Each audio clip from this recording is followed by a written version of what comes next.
Hello students, अस्सलाम वालेकुम। आज हम मैथमेटिक्स क्लास 11 का जो है chapter number 1 complex number unit 1 start करने जा रहे हैं। इस वीडियो के अंदर मैं आपको बताऊंगा कि कॉम्प्लेक्स नंबर क्या होते हैं और कॉम्प्लेक्स नंबर को किस तरीके से समझा जा सकता है। इसका पूरा का पूरा कॉन्सेप्ट मैं आपको इस वीडियो के अंदर दूंगा।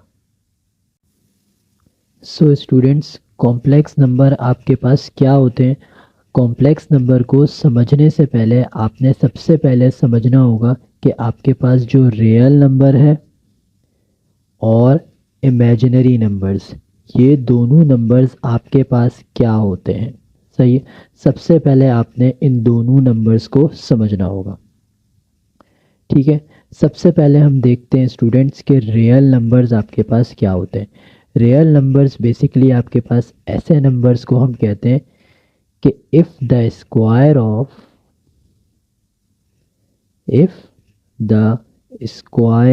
of a given number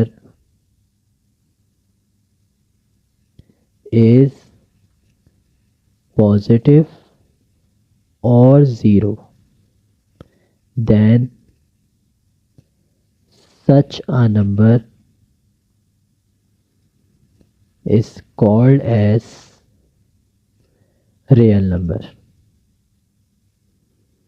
सही है स्टूडेंट्स। देखें, अब डेफिनेशन पे थोड़ा सा ध्यान दें तो हमें ये बात समझ में आएगी कि अगर हम कोई भी नंबर ले लें और उसका स्क्वायर करें और अगर उसका स्क्वायर आपके पास पॉजिटिव या ज़ीरो आ जाए तो वो नंबर आपके पास रियल नंबर है। जैसे कि लेट्स सपोज एग्जांपल के तौर पे मैं एक नंबर ले लेता हूँ 2। सही है। अब इस 2 का अगर मैं स्क्वायर करूँ तो आपको पता है वो 4 के बराबर होगा और 4 आपके पास क्या है, एक पॉजिटिव नंबर है। तो मैं यहाँ से कह सकता हूँ कि जो आपके पास 2 है, 2 आपके पास क्या होगा, रियल नंबर होगा। सही है। इसी तरीके से अगर मैं एग्जाम्पल के तौर पे -2 ले लूँ तो -2 का स्क्वायर भी आपके पास क्या होगा, पॉजिटिव 4 होगा। तो यहाँ से मैं ये कह सकता हूँ कि जो -2 है वो भी आपके पास क्या है, रियल नंबर है। और भी बहुत सारी एग्जाम्पल है, जैसे कि मैं ले लूँ आपके पास -√2 ले लूँ। इस तरीके से मैं आपके पास ले लूँ 0, मैं आपके पास ले लूँ पाई, मैं आपके पास ले लूँ -2/5। अगर मैं इन्हीं सब नंबर्स का स्क्वायर कर दूँ तो आप देखेंगे कि इस टर्म का जो रिज़ल्ट बनेगा वो 2 बनेगा। 0 का रिज़ल्ट आपके पास 0 ही होगा। पाई का रिज़ल्ट अगर मैं स्क्वायर कर दूँ सबका तो पाई का स्क्वायर आपके पास क्या बनेगा, 3.142 का होल स्क्वायर बनेगा, जो कि आपके पास क्या होगा, अगेन एक पॉजिटिव नंबर होगा। इसी तरीके से -2/5 का जो रिज़ल्ट आपके पास बनेगा वो बनेगा 4/25, जो कि आपके पास क्या बनेगा, पॉजिटिव नंबर। तो आपके पास ये सारे नंबर्स भी क्या बनेंगे, रियल नंबर। सही। तो बच्चों हम यहाँ से कंक्लूड कर सकते हैं, so we can conclude that all the natural numbers, whole numbers, integers, rational numbers और इर्रेशनल नंबर्स, ये सारे नंबर्स जो हैं वो आपके पास क्या कहलाते हैं, रियल नंबर्स होते हैं। ठीक है। जैसे कि नेचुरल नंबर्स की सीरीज़ आपको पता होगी क्या होती है, 1 2 3 4 and so on, number infinite तक जा रहे हैं जो कि हमें लिखने नहीं है। होल नंबर की सीरीज़ 0 से स्टार्ट होती है, 0 1 2 3 4 एंड सो ऑन चलते जा रहे हैं। और इंटीजर की सीरीज़ जैसे कि आपके पास होती ही इनफाइनाइट से स्टार्ट है, जैसे कि मैंने यहाँ से स्टार्ट कर दी, -3 -2 -1 0 1 2 3 एंड सो ऑन। तो इंटीजर्स भी आपके पास रियल नंबर होते हैं। रैशनल नंबर जैसे हमने ले लिए फ्रैक्शन की फॉर्म, -2/5 हो गया, डेसिमल की फॉर्म 0.5 हो गया, 1/5 हो गया, 13/4 हो गया, और बहुत सारे नंबर्स कोई भी आप अज्यूम कर सकते हैं, तो वो रैशनल नंबर होंगे। इर्रेशनल नंबर्स में आपके पास जैसे कि कोई वैल्यू रूट में हो, √2 हो गई, √3 हो गई, √4.5 हो गया आपके पास, पाई हो गया और ई हो गया, जिसको हम कहते हैं यूलर नंबर्स भी कहते हैं। सही है, तो आपके पास ये सारे होते हैं इर्रेशनल नंबर। तो बच्चों ये सारे नंबर्स जितने भी हैं ये आपके पास क्या होते हैं, रियल नंबर्स। क्यों बच्चों, क्यों रियल नंबर होते हैं? क्योंकि इनमें से आप कोई सा भी नंबर अगर उठा लो तो आपके देखेंगे कि उस नंबर का स्क्वायर क्या होगा, पॉजिटिव नंबर होगा। उठा के देख लो, जैसे कि लेट सपोज मैं यहाँ से उठा लूँ √2। अगर मैं √2 उठा लूँ तो √2 का स्क्वायर आपके पास क्या होगा, 2, जो कि आपके पास क्या है, पॉजिटिव नंबर है। और पॉजिटिव नंबर क्या होते हैं आपके पास, रियल नंबर। ठीक हो गया, यहाँ तक बात समझ में आ गई कि रियल नंबर होते क्या हैं। ठीक है, चलिए स्टूडेंट्स अब हम शुरू करते हैं कि इमेजिनरी नंबर्स क्या होते हैं। स्टूडेंट्स हमने रियल नंबर में देखा था कि if the square of a given number is positive और zero then such a number is called as real number. बिल्कुल सिमिलरली इमेजिनरी नंबर की डेफिनेशन भी कुछ इसी तरीके की होती है। If the square of a given number is negative then such a number is called as imaginary number. तो अब ऐसे नंबर कौन से होते हैं कि जिसका हमें फाइनल रिजल्ट क्या मिल रहा हो, नेगेटिव। तो स्टूडेंट्स मैं आपको यहाँ पे जैसे कि एक एग्जांपल देता हूँ। जैसे कि आपके पास है रूट के अंदर नेगेटिव नंबर हो -3। ठीक है, अगर मैं इसी नंबर का क्या कर लूँ, स्क्वायर करूँ तो आपको क्या मिलेगा, आपको मिलेगा -3। फाइनल रिजल्ट क्या मिलेगा, -3। क्यों, क्योंकि स्क्वायर से रूट कैंसिल आउट हो जाएगा तो आपको फाइनल रिजल्ट जो मिलेगा वो क्या मिलेगा, -3। तो -3 आपके पास क्या है, एक नेगेटिव नंबर है, पॉजिटिव नंबर नहीं है, नेगेटिव नंबर है। और नेगेटिव नंबर आपके पास क्या होते हैं, इमेजिनरी नंबर्स।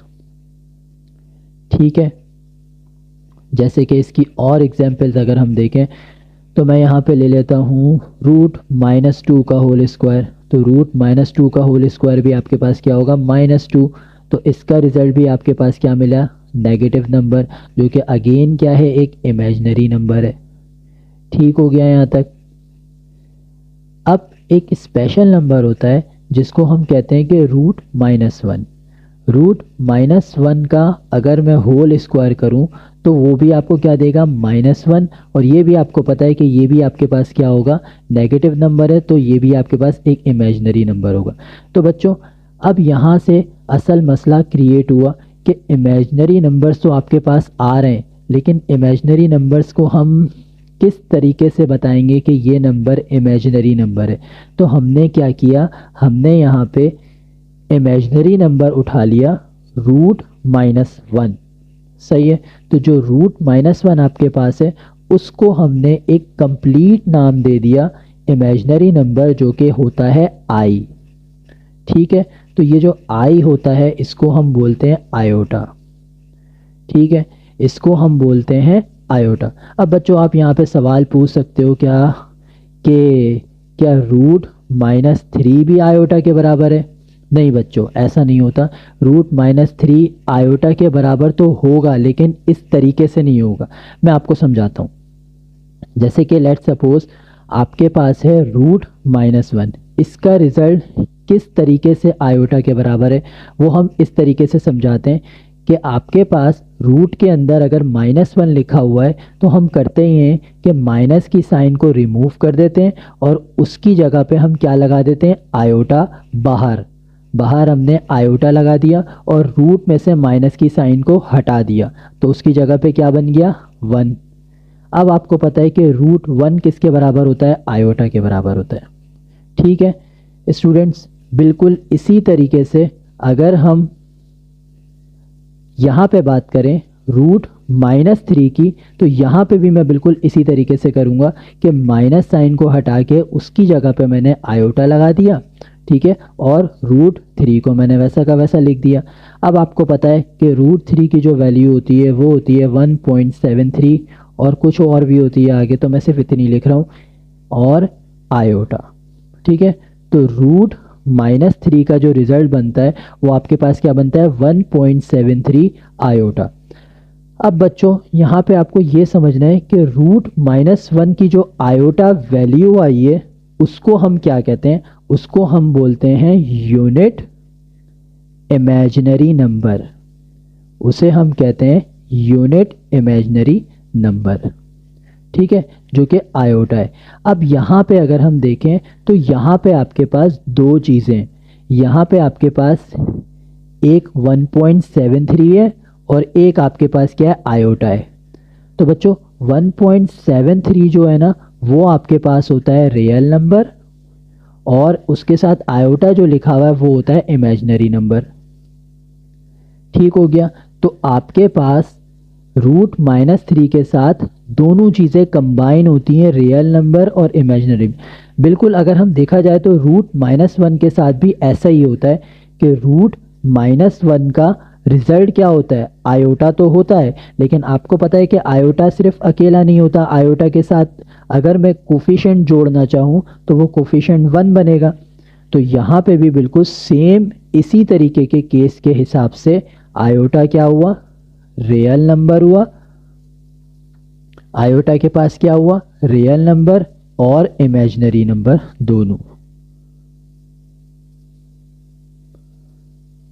ठीक हो गया, यहां तक बात समझ में आ गई होगी, क्लियर। चलिए स्टूडेंट्स, अब हम देखते हैं कि why do we need imaginary numbers, हमें इमेजिनरी नंबर्स की आखिर ज़रूरत पड़ती क्यों है, किस लिए पड़ती है। स्टूडेंट्स आपको पता होगा कि क्वाड्रेटिक इक्वेशंस क्या होती हैं। क्वाड्रेटिक इक्वेशंस आपने पढ़ी होंगी। ये क्वाड्रेटिक इक्वेशंस आपके पास कुछ इस तरीके की होती है, जिसकी अगर मैं जनरल फॉर्म लिखना चाहूँ तो वो ऐसी होती है, जैसे कि ax² + bx + c = 0। और आपको ये बात भी मालूम होगी कि क्वाड्रेटिक इक्वेशन जो होती है उसके दो रूट्स होते हैं हमेशा, मीन्स इट हैज़ 2 रूट्स। मतलब क्या है कि जो इसके आंसर्स होते हैं वो कितने होते हैं, 2 होते हैं, यानी कि एक x1 रिजल्ट होगा और एक x2 इसका आंसर होगा। कुछ भी हो सकता है आपके पास, कोई भी नंबर्स वगैरह कुछ भी हो सकते हैं। लेट सपोज मैं यहाँ पे एक क्वाड्रेटिक इक्वेशन अज्यूम करता हूँ अपने पास से, मेरे पास जैसे कि एक है x² - 5x - 14 = 0। अब मैं आपको इसका सलूशन यहाँ पे करके नहीं दिखा रहा क्योंकि वो हमारा पार्ट नहीं है, हमारा पार्ट सिर्फ ये है कि हमें इसको क्या करना है, ये बताना है कि इसमें इमेजिनरी नंबर कहाँ आते हैं, क्यों आते हैं, किस वजह से आते हैं, हमें सिर्फ वो बताना है। कि अब देखें x² - 5x - 14 = 0, इसके जो दो आंसर्स आते हैं ना, x1 और x2, वो आते हैं -2 और 7। ये आपके पास क्या है, रियल नंबर्स। ठीक है, अभी तक कोई मसला नहीं है, आपके पास बिल्कुल सही आ रहा है, इसका रिजल्ट क्या आ रहा है, रियल नंबर। इसी तरीके से जैसे मेरे पास एक दूसरी एग्जांपल है x² - 11x + 20x 28 = 0। इसका x1 पहला रूट जो आ रहा है वो आ रहा है 4, इसका दूसरा रूट जो आपके पास आ रहा है वो आ रहा है 7। तो अगेन आपके पास क्या आ रहे हैं, रियल नंबर। ठीक है, ठीक है स्टूडेंट्स, अब हम देखते हैं कि इसकी एक ऐसी एग्जाम्पल उठाते हैं कि जिसका रिजल्ट जो है वो रियल नंबर नहीं है बल्कि इमेजिनरी नंबर है। लेट सपोज मैं एक एग्जाम्पल उठा लेता हूँ, x² + 1 = 0। ठीक है स्टूडेंट्स इसको हम सॉल्व करते हैं खुद ही, चलिए देखते हैं। ये आपके पास एक क्वाड्रेटिक इक्वेशन है, इसका रिजल्ट क्या होना चाहिए, इसके भी इसी तरीके से दो रूट्स होने चाहिए, x1 और x2। चलिए देखते हैं वो क्या होते हैं। इसको थोड़ा सा सॉल्व कर लेते हैं ताकि इमेजिनरी नंबर का जो कॉन्सेप्ट है वो आपका थोड़ा सा क्लियर हो जाए। आपके पास x² है +1 है, उसको आप उधर भेजेंगे तो वो क्या हो जाएगा, -1। अब चूंकि आपको पता है कि अगर इधर स्क्वायर है तो दूसरी तरफ आपने क्या लगाना पड़ेगा, रूट, या हम ये कर सकते हैं स्क्वायरिंग, बल्कि हम यहाँ ये कर सकते हैं taking root on both side. हमने क्या किया, taking root on both side. तो आपके पास क्या हो जाएगा, ये x² का होल रूट -1 का होल रूट। यहाँ से स्क्वायर से रूट कैंसिल आउट हो गया, जब भी हम दूसरी तरफ का जहाँ पे आपके पास कोई नंबर होता है वहाँ पे रूट कंसिडर करते हैं तो आपके पास हमेशा बाहर साइन लगती है प्लस की और माइनस की। ये बच्चों आप फिलहाल के तौर पे अभी के लिए याद रख लें। तो x आपके पास क्या हो जाएगा, plus minus root minus one. ठीक है, अब इस टर्म को मैं एक दफ़ा प्लस में लिखूंगा, एक दफ़ा माइनस में लिखूंगा। x बराबर हो जाएगा रूट माइनस वन के और एक x बराबर हो जाएगा माइनस रूट माइनस वन के। अब चूंकि मैंने अभी आपको थोड़ी देर पहले ये बात बताई थी कि जब भी आपके पास रूट में नेगेटिव नंबर होता है तो उसका माइनस हम रिमूव करके बाहर क्या ले लेते हैं, आयोटा। तो x is equals to iota root one हो जाएगा। सिमिलरली यहाँ पे भी यही हो जाएगा, माइनस आयोटा रूट वन। ठीक है, अब हम क्या करेंगे, आपको पता है कि रूट वन किसके बराबर होता है, वन के बराबर होता है। तो यहाँ पे क्या हो जाएगा, आयोटा, और इधर बराबर हो जाएगा माइनस आयोटा। ठीक है स्टूडेंट्स, अब हमें यहाँ से पता चला कि x1 का जो रिज़ल्ट आया वो आपके पास आयोटा आया और x2 का रिज़ल्ट जो आया वो माइनस आयोटा आया। ये अब आपके पास रियल नंबर नहीं है, ये आपके पास है इमेजिनरी नंबर। ठीक है, अब देखें स्टूडेंट्स, यहाँ पे ये हुआ कि हमने ली थी एक क्वाड्रेटिक इक्वेशन, लेकिन उसका जो फाइनल रिजल्ट आ रहा है वो क्या आ रहा है, इमेजिनरी नंबर आ रहा है।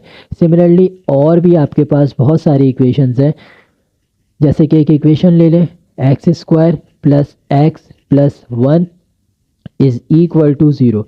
अब मैं इसका आपको फाइनल रिजल्ट बताता हूँ, आप खुद ही सॉल्व करके इसको देखिएगा। इसका जो फाइनल रिजल्ट है वो आपके पास होगा minus one upon two plus iota root three upon two. इसका पहला रूट ये बन रहा है और इसका दूसरा रूट जो बन रहा है वो आपके पास बन रहा है minus one upon two minus iota root three upon two. ये आपके पास इसका दूसरा रूट बन रहा है। तो अब देखें इसके अंदर भी आपके पास क्या आ रहा है, इसके अंदर भी आपके पास इमेजिनरी नंबर आ रहा है। तो आपके पास बहुत सारी इक्वेशंस ऐसी होती हैं कि जिनका रिजल्ट तो आपके पास दोनों रियल नंबर होते हैं, लेकिन कुछ क्वाड्रेटिक इक्वेशंस आपके पास ऐसी होती हैं कि जिनका रिजल्ट आपके पास क्या बन रहा होता है, इमेजिनरी पार्ट आ रहा होता है उसके अंदर। तो स्टूडेंट्स, अब ऐसी सिचुएशन के अंदर हम क्या करते हैं, वहाँ पे हमने देखा कि हमने उसकी जगह पे आयोटा ले लिया। ठीक है, अब जैसे कि आपके पास और भी इक्वेशंस हैं, आप एक और इक्वेशन आप यहाँ पे कंसिडर कर लें, जैसे कि आपके पास है x four plus four is equal to zero. ये आपकी किताब में दिया हुआ था, इसीलिए मैंने आपको ये इक्वेशंस बताई हैं। एक और इक्वेशन आपकी किताब में दी हुई है, x square plus five x plus ten is equal to zero. तो इसका जो फाइनल रिजल्ट बन रहा है आपके पास वो ये बन रहा है, x is equal to minus five upon two, और ये हो जाएगा आपके पास plus iota root 15 upon two, ये हो रही है। और एक रूट इसका आपके पास क्या बन रहा है, minus five upon two minus iota root 15 upon two, ये इसका दूसरा रूट बन रहा है। अब इस इक्वेशन के जो रूट्स बन रहे हैं वो आपके पास क्या बन रहे हैं, वो आपके पास बन रहे हैं x is equals to one plus iota, x is equals to one minus iota, x is equals to minus one plus iota, और एक और रूट जो बन रहा है x is equals to minus one minus iota. अब आप मुझसे यहाँ से सवाल पूछ सकते हैं कि सर यहाँ पे आपने इसके चार रूट क्यों कंसिडर किए। तो बच्चों, इसके चार रूट्स इस तरीके से देखे जाते हैं कि जो इसकी पावर होती है वो आपके पास फोर पावर है, तो ये आपके पास कहलाती है पोलिनोमियल। तो इसकी आपके पास कितनी पावर है, फोर पावर है, तो इसीलिए इसके कितने रूट्स आए, चार रूट है। क्वाड्रेटिक इक्वेशन होती है, उसकी फाइनल पावर आपके पास टू होती है, तो उसके रिजल्ट आपको हमेशा दो ही दिखेंगे। तो स्टूडेंट्स, यहाँ से आपको पता चल गया होगा कि इमेजिनरी नंबर्स भी आ सकते हैं क्वाड्रेटिक इक्वेशन में, और आपके पास रियल नंबर भी आ सकते हैं। ठीक है, अब यहाँ से आपने सीख लिया कि रियल नंबर्स क्या होते हैं और इमेजिनरी नंबर्स क्या होते हैं।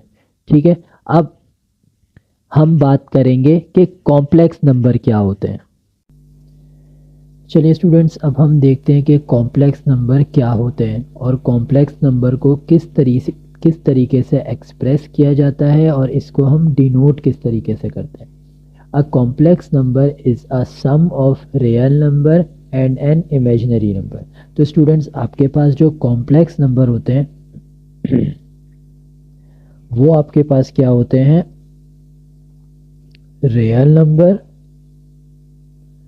और इमेजिनरी नंबर का सम होते हैं।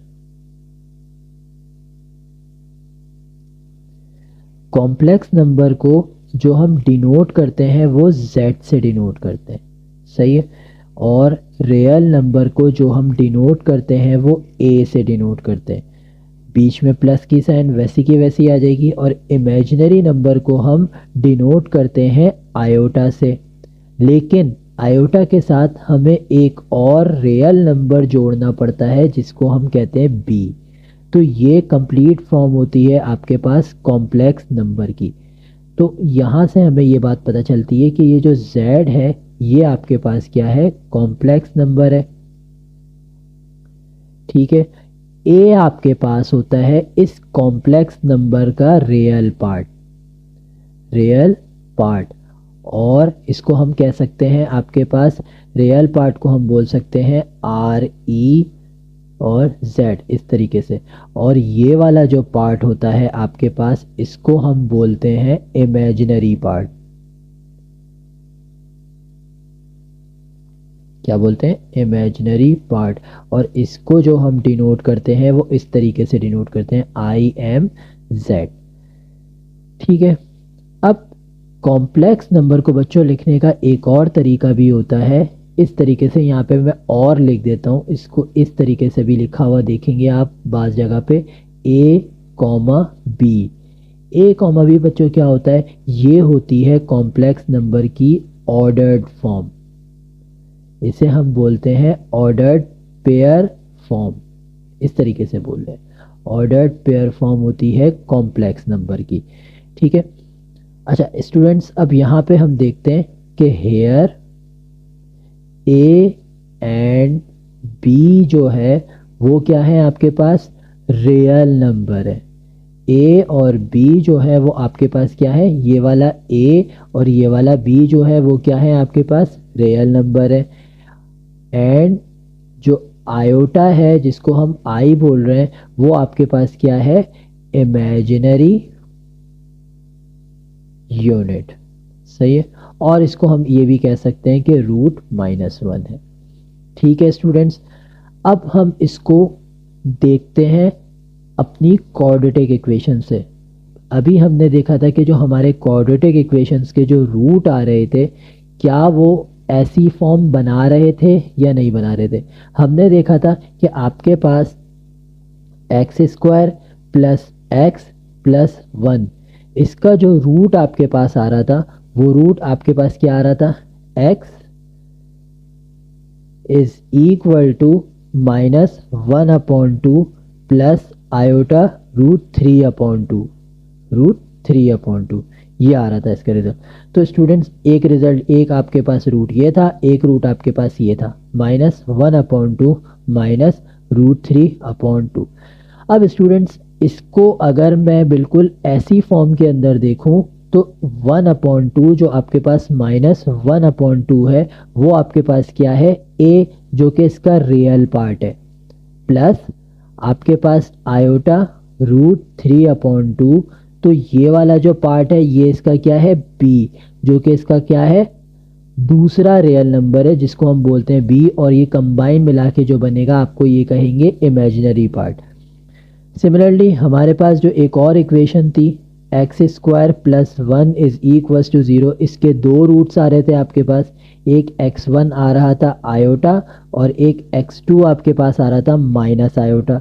अगर मैं इसको a + IB की फॉर्म में लिखना चाहूँ तो वो मैं कैसे लिखूँगा, वो मैं इसको ऐसे लिखूँगा 0 + I और इसका क्या हो जाएगा 0 - I। तो 0 जो है वो इसका क्या है, रियल पार्ट है, सही है। और आयोटा इसका क्या है, इमेजिनरी पार्ट है, सही है। सिमिलरली यहाँ पे भी आपके पास वही केस है। तो आई होप कि आपको आज की वीडियो समझ में आ गई होगी। अगर आपका कॉम्प्लेक्स नंबर से रिलेटेड कोई भी सवाल हो तो आप मुझसे कमेंट सेक्शन के अंदर ज़रूर पूछ सकते हैं। अब नेक्स्ट वीडियो के अंदर हम बात करेंगे कि बेसिक ऑपरेशन जो है वो कॉम्प्लेक्स नंबर पे किस तरीके से परफॉर्म किए जाते हैं, जैसे कि addition of complex number, subtraction of complex number, multiplication और डिवीजन किस तरीके से परफॉर्म किए जाते हैं। तो उसको हम नेक्स्ट लेक्चर के अंदर देखेंगे। जज़ाकल्लाह।